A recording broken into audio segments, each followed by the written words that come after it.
Hello to all of you. Hello hello. कैसे हैं आप लोग? तो आप लोग का ये last series, second last series बोलेंगे इसको, जिसमें कि मैं बताने जा रहा हूँ आपको एक मॉडर्न फिजिक्स से। मॉडर्न फिजिक्स के अंदर एटम, डुअल नेचर और nuclei, that means dual nature, atom and nuclei, ये तीनों टॉपिक का, ये तीनों चैप्टर्स का मैं एक साथ सारे इंपॉर्टेंट क्वेश्चंस बता रहा हूँ, क्योंकि ये चैप्टर्स बहुत छोटे हैं। आपको भी पता होगा मॉडर्न फिजिक्स का ये जो 3 चैप्टर है ये बहुत छोटा है एज कम्पेयर टू इलेक्ट्रोडायनेमिक्स। तो इसलिए हम लोग इस पे ज़्यादा समय वेस्ट ना करके इसको जल्दी से एक बार में सारा कंप्लीट करते हैं। आखिर क्या कंप्लीट करने वाले हैं सर? आखिर वो कौन सा क्वेश्चंस है जो बार बार इस एग्जाम में 2026 बोर्ड्स वाले जो आपके हैं, या आखिर कौन सा ऐसा टॉपिक जो सबसे ज़्यादातर पूछे जाते हैं? तो आइए हम डिस्कस करते हैं वो 3 चैप्टर से वो टॉपिक्स, आखिर वो कौन सा है या कौन सा क्वेश्चन है जो सबसे ज़्यादातर पूछे जाते हैं। तो वो कौन सा चैप्टर है सर? मैं फिर से बता रहा हूँ, dual nature, atoms and nuclei, ये मॉडर्न फिजिक्स का पार्ट है। तो मॉडर्न फिजिक्स में सबसे पहले जो चैप्टर मैं डिस्कस करने वाला हूँ वो है dual nature of radiation and matter. Dual nature of radiation and matter, dual nature of radiation and matter. तो जल्दी से नोट डाउन कर लो फटाक से, आखिर वो कौन सा क्वेश्चन है जो इस बार के बोर्ड्स में बहुत ज़्यादा इंपॉर्टेंट रहेंगे। तो मिलते आइए सबसे पहले देखते हैं हम लोग, सबसे पहले वो कौन सा क्वेश्चन है सर। तो सबसे पहले वो जो क्वेश्चन है वो है एनर्जी ऑफ फोटोन्स। ये तो एमसीक्यू में बहुत बार पूछ चुका है, ठीक है। Equal to H F, F equal to C by lambda, S C by lambda. तो ये सब आपको याद रखना है, ठीक है। एनर्जी ऑफ फोटोन्स क्या होता है? H F, H F. Energy of light क्या हो जाएगा? N H F. तो बस आपको उतना याद नहीं रखना है, आपको बस ये याद रखना है एनर्जी ऑफ फोटोन्स का ये फॉर्मूला, सिंपल सा याद रखना है आपको, ठीक है। और मोमेंटम और लैम्डा कैसे डिपेंड करता है ये आप देख सकते हैं, लेकिन यही मतलब कि यही करना है आपको सिर्फ। अब आता है जो सबसे इंपॉर्टेंट 3 मार्क्स 5 मार्क्स में सवाल, जो कि सबसे ज़्यादातर इंपॉर्टेंट है, वो है right Einstein photo electric equation. Right Einstein, बहुत अच्छे से मैं आपको बताया हूँ इसके बारे में, अच्छे से कर लेना, इसको कॉपी में अच्छे से मिलेगा, आपको कहीं भी मिल जाएगा, ये बहुत इंपॉर्टेंट है, ठीक है। वो आइंस्टाइन का आखिर कौन सा वो जो फोटोइलेक्ट्रिक इक्वेशन जो दिया था उस पर पूरा अच्छे से, यहाँ तक कि उस पर कर लेना, आपको स्टॉपिंग पोटेंशियल तक करके जाना है, ठीक है। Stopping potential, threshold frequency, threshold wavelength, भूलना नहीं है, इसको अच्छे से करके जाना, पूरा एकदम रट के जाना है, ठीक है। उसके बाद आता है और उसी को सेकंड पार्ट में वैसे भी पूछ सकता है, ये दोनों सवाल एक ही है, बस पूछने का थोड़ा तरीका कैजुअल है, ठीक है। तो define photoelectric effect and drive Einstein photoelectric equation. तो जल्दी से यार देखो, जल्दी जितना भी मैं बता रहा हूँ इस बहुत इंपॉर्टेंट है, इसको जल्दी शेयर करो, सब्सक्राइब करो, लाइक करो, खाली देखते मत रहो। कैसा आदमी है तुम, जल्दी करो। राइट आइंस्टाइन फोटोइलेक्ट्रिक इक्वेशन, जो कि दोनों सवाल एक ही जैसा है, और दोनों सवाल एक ही जैसा है, और ये बहुत बार पूछे जाते हैं ये सवाल, इससे तो क्वेश्चन आना तय है, 100 का 100% एकदम आएगा ही, क्योंकि पूरे चैप्टर में यही इंपॉर्टेंट है। ठीक है। तो यह हो गया हमारा। चलिए अब आते हैं इसके बाद de Broglie waves. De Broglie waves क्या है? डी ब्रोगली वेव्स याद करिए, डी ब्रोगली इक्वेशन दिया था, डी ब्रोगली अपना क्या हाइपोथेसिस, बोल्ड हाइपोथेसिस दिया था ना, याद कीजिए उसको। और establish the relation of the de Broglie wavelength associated with the particles and momentum and it's kinetic energy. ये आपको अच्छे से कर लेना है, इस सारा में कॉपी में लिखा हुआ ये सारा क्वेश्चंस को आप अच्छे से देखिए, आपका आंसर आपको क्वेश्चंस बैंक में मिल जाएंगे अच्छे से, बस आपको बस रटना है बैठ के, और सारा क्वेश्चन मैं बता दिया हूँ आपको, ठीक है। चलिए जल्दी से, अच्छा स्क्रीनशॉट ले रहे थे आप लोग क्या? स्क्रीनशॉट, स्क्रीनशॉट जल्दी लो, स्क्रीनशॉट लो फटाक से। इसका तो हो ही गया हुआ, इसका जल्दी से लो आप लोग स्क्रीनशॉट, इसका जल्दी से लो।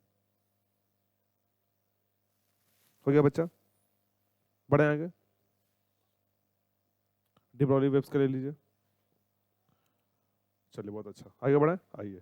अब आता है एटम, बस डुअल नेचर में इतना ही पार्ट इंपॉर्टेंट था, इसके अलावा कोई इंपॉर्टेंट पार्ट नहीं है। एटम एटम एटम एटम और एटम। तो एटम के बारे में सबसे पहले थॉमसन मॉडल आए और अपना अपना दिए, फिर थॉमसन को गलत किया रदरफोर्ड, फिर थोड़ा उसको भी करेक्शन करना है, बोर। तो बोर ही सबसे ज्यादा इंपॉर्टेंट है, रदरफोर्ड नहीं आने वाला है, याद रखिएगा। और sorry sorry, Thompson model of atom नहीं आने वाला है। और इसमें सबसे इंपॉर्टेंट क्या आपको मैं बताता हूँ, हाइड्रोजन स्पेक्ट्रम आपको अच्छे से कर लेना है, हाइड्रोजन स्पेक्ट्रम नहीं भूलना है आपको, ठीक ना। हाइड्रोजन स्पेक्ट्रम मेरा मेंशन नहीं है, बट हाइड्रोजन स्पेक्ट्रम आपको कर लेना है, ज़्यादा नहीं करना है, कि जस्ट लाइक लीमन सीरीज किस रीजन में लाई करता है, बस वो सब करना है आपको। तो एटम में सबसे इंपॉर्टेंट जो है ये सबसे पहला ये वाला है, drive an expression for the energy of an orbital electron of an hydrogen atom using Bohr principle. आपको एनर्जी फाइंड करना है, बोर। मैं आपको बहुत सारा चीज़ फाइंड करवाया हूँ, आप ध्यान रखेंगे तो velocity of electron, time period, frequency, बहुत सारा चीज आपको डिराइव करवाया हूँ, बस एनर्जी वाला करना, बाकी सब नहीं करना, सिर्फ एनर्जी वाला करना है आपको, ठीक है। आगे बढ़े, तो उसके बाद आता है मेंशन द पोस्टुलेट। बोर का 3 पोस्टुलेट था, याद है? वो तीनों पोस्टुलेट आपको याद रखना है। पहला तो वो बताया था कि स्टेबिलिटी ऑफ ऑर्बिट के बारे में, सेकंड बताया था कि हाँ वो एंगुलर मोमेंटम वाला था हमारा, और थर्ड जो था वो था जब लोअर ऑर्बिट से या हायर ऑर्बिट से जब एनर्जी इलेक्ट्रॉन एक ऑर्बिट से दूसरे ऑर्बिट में जाता है तो कैसे एनर्जी मीट करता है, फोटॉन्स के रूप में निकलता है वो एनर्जी, तो उसको देख लेना है आपको। तो ये 3 पोस्टुलेट जो हमारा दिया हुआ था, तो इसको ध्यान में रखना है, L=NH/2 pi, very important, very very very important, ठीक है। तो बच्चे इसको भूलना नहीं, बहुत इंपॉर्टेंट है ये। आई थिंक इतना ही इसमें इंपॉर्टेंट है, और तो कुछ ज़्यादा इंपॉर्टेंट है नहीं। बस अब आ जाते हैं न्यूक्लियाई पे, देखो कितना एकदम इजी है यार, बताओ। स्क्रीनशॉट लो फटाक से, 1 2, बस यही 2 पार्ट पढ़ना है आपको और कुछ नहीं। और हाइड्रोजन स्पेक्ट्रम में बोला आपको भूलना नहीं है, हाइड्रोजन स्पेक्ट्रम कर लेना, हाइड्रोजन स्पेक्ट्रम। अब आता है न्यूक्लियाई। ये न्यूक्लियाई में ऐसा कौन सा चैप्टर है, कौन सा टॉपिक है, इस न्यूक्लियाई चैप्टर में कौन सा टॉपिक है जो बहुत बार पूछे जाते हैं। ये लास्ट पार्ट है, इसके बाद बच जाएगा आपका सेमीकंडक्टर, ठीक है। तो देखिए सबसे पहले इंपॉर्टेंट क्या है इसमें से, इसमें है define mass defect, define mass defect, define mass defect and nuclear binding energy. Very important बच्चा, बहुत ही ज्यादा इंपॉर्टेंट है। इससे इंपॉर्टेंट हम क्या ही बताएं आपको, इससे ज्यादा इंपॉर्टेंट हो ही क्या सकता है, ठीक है। तो ये आपका बहुत इंपॉर्टेंट है, बाइंडिंग एनर्जी और मास डिफेक्ट, इसको अच्छे से अच्छे से करना है इसको, ठीक है। बाइंडिंग एनर्जी याद करो, मास डिफेक्ट, इसका एक फॉर्मूला भी था। और फिर difference of nuclear fusion and nuclear fusion, ये आपको करना है एग्जांपल के साथ, भूलना नहीं है, ये बहुत इंपॉर्टेंट है। ये डायरेक्ट पूछ देता है, डिफरेंस ही पूछ देगा कि बताओ फ्यूजन और फ्यूजन में क्या डिफरेंस है, 2-3 मार्क्स में पूछ देगा, बस नहीं याद आएगा आपको दिक्कत हो जाएगा। है बहुत इजी, तो ये सब सारा स्कोरिंग है बाबू।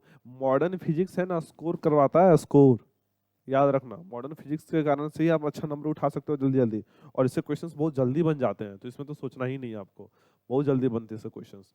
तो ध्यान में रखें आप लोग, इसको भूले ना, ठीक है। चलिए आइए हम लोग आगे बढ़ते हैं। Define isotope, isobar and isotones. ये आपका डिफिनेशन बहुत ईजी है, केमिस्ट्री में भी आप पढ़े होंगे। थोड़ा सा आइडिया लेना है, ये क्वेश्चन पूछे नहीं जाते, लेकिन आपको थोड़ा सा आइडिया लेना है कि इसके हेल्प से आप कुछ कुछ क्वेश्चंस कर सकते हैं, लेकिन आपको बस यही याद रखना है इसका डेफिनेशन, और इसके अलावा कुछ भी नहीं है। एग्जांपल खास करके इसका एग्जांपल याद कर लेना, कि शायद पूछ दे कि बताओ ये किसका, ये मतलब कि कोई आपको एग्जांपल दिया हुआ रहेगा और बोलेगा ना बताइए आइसोटोप, आइसोबार, आइसोटोन क्या है, तो आपको पता रहेगा था। तो isotope, same atomic number, different mass number, ऐसे सब चीज पता होना चाहिए आपको। Relation between the nuclear radius and mass number, ये बहुत इंपॉर्टेंट रिलेशन है बच्चा। रेडियस और मास नंबर, R=R0 A पे पावर 1/3, भूलना मत, R=R0 A पे पावर 1/3, ये बहुत इंपॉर्टेंट है, ठीक है। R for radius, A for mass number, ये बहुत इंपॉर्टेंट रिलेशन है। इस रिलेशन को भूलना नहीं है, आपको करके जाना है। और इसी के साथ ये पार्ट खत्म होता है और हमारे स्टार्ट होता है सेमीकंडक्टर। क्या स्टार्ट होता है, कहाँ है भाई सेमीकंडक्टर, वो नहीं है, सॉरी ठीक है। तो सेमीकंडक्टर के लिए तो नेक्स्ट पार्ट आने वाला है, लेकिन आप लोगों को क्या इतना पता चल गया अच्छे से मॉडर्न फिजिक्स में ये सारा। अच्छा आप लोग स्क्रीनशॉट लिए थे क्या, स्क्रीनशॉट लेते जाओ बच्चा, देखो 1 2 3,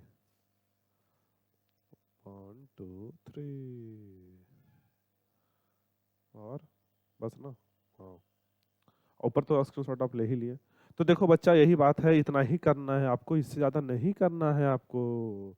इतना सवाल करते हैं, पूरा मॉडर्न फिजिक्स आपके हाथ में रहेगा। अगर आप इतना सवाल कर लेते हैं तो पूरा मॉडर्न फिजिक्स आपके मुट्ठी में रहेगा, मुट्ठी मतलब मुट्ठी में, कहीं नहीं जाने वाला है, ठीक है।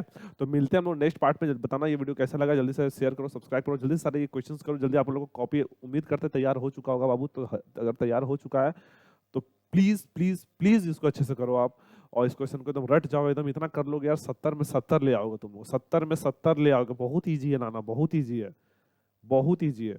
70 में इस बार देखिए एक बच्चा 66 लाया, इस बार 66, 4 नंबर कम पड़ रहा, सिर्फ 4 नंबर, ठीक है। अब देखिए मैं दिखाता हूँ, देखिए कहाँ गिरे भाई, ये देख रहे हैं, आराम से इतना आप सवाल कर लेते हैं। ये देखिए ऊपर में टडिंग, ये देखिए, है ना, ये देखिए, देखिए देख रहे हैं आप, आराम से 60 मार्क्स, कोई ये नहीं है, आराम से आप ला सकते हैं। बस अब डिपेंड करता है कि अब आप कितना अच्छे से ट्राई कर रहे हो सर। अच्छे से ट्राई नहीं करोगे तो हो जाएगा दिक्कत, ठीक है। उम्मीद करते हैं आपको समझ में आ गई होगी मेरी बात। तो जल्दी से ये सारे क्वेश्चन कर लो, और मिलेंगे हम लोग फिर सेमीकंडक्टर वाले पार्ट में बहुत जल्द, जो कि इसका वीडियो जस्ट 1-2 दिन में आ जाएगा, ठीक है। मिले, ओके, बाय।